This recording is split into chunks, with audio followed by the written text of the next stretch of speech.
What's up everybody, it's Kenjack and it's time to review Demon Slayer Mugen Train. This kind of looks like Tanjiro's Nichiren sword, but it's actually just the dark saber from Mandalorian, Clone Wars and all that. Okay, so before I get into this actual review, I'm going to split it up into spoiler and non-spoiler sections. Let's just start off with the non-spoiler for everyone that hasn't watched it yet. One of the biggest trending topics in movies over the last few months has just been the Demon Slayer movie and how it's been destroying the box office in Japan. In fact, as of right now, it is the highest grossing film of all time in Japan, the highest grossing Japanese movie of all time, the highest grossing R-rated animated movie ever, and the highest grossing anime movie of all time. That is a massive resume. And for me, I'm more of a casual anime fan, but Demon Slayer had been recommended to me a ton. You know, people said, this is right up your alley, you should watch this, you're gonna love it. And I just hadn't gotten around to it. Ahead of watching the movie though, I just figured I'm just gonna try and watch this whole anime. You know, I know that the movie's a direct sequel to it, so I should give it a shot. Well, the anime was absolutely fucking awesome, so I ended up destroying all 26 episodes in under a week. And I think knowing that is a good hint for all of you out there that might be thinking, oh, there's a big barrier, I can't watch Demon Slayer because I haven't watched the anime before. All you need to watch to see this movie are 26 23-minute long episodes on Netflix. And if you take away all of those long like anime intros and credits and all of that crap,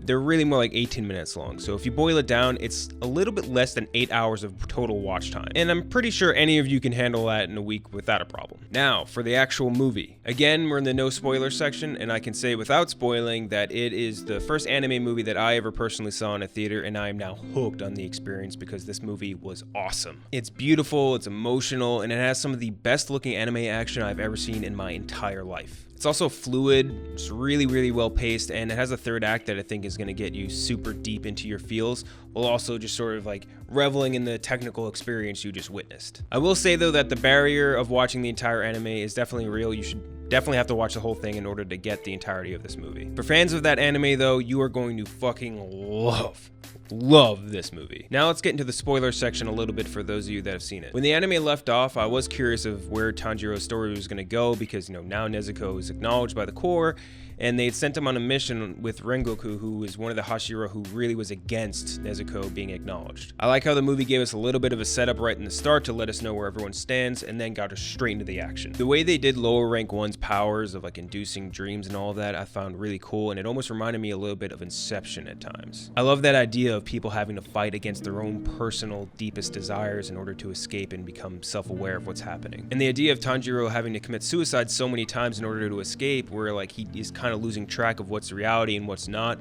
I found that play was really cool. The delve into every one of theirs like individual subconsciouses was also cool because you get like easy characterization while the plot's also moving forward still. Zenitsu in his horny coward realm and Inosuke in like his self-aggrandizing one is very funny and gave us like some much needed comic relief, but also Rengoku and Tanjiro's one was really cool.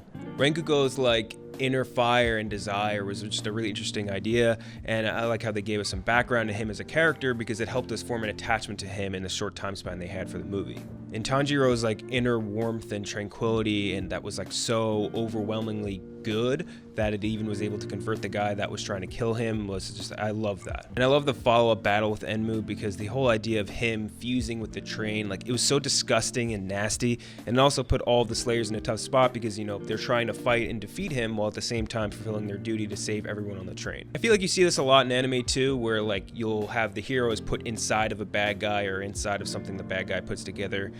You see it with Pervy Sage doing it with the Toad summoning.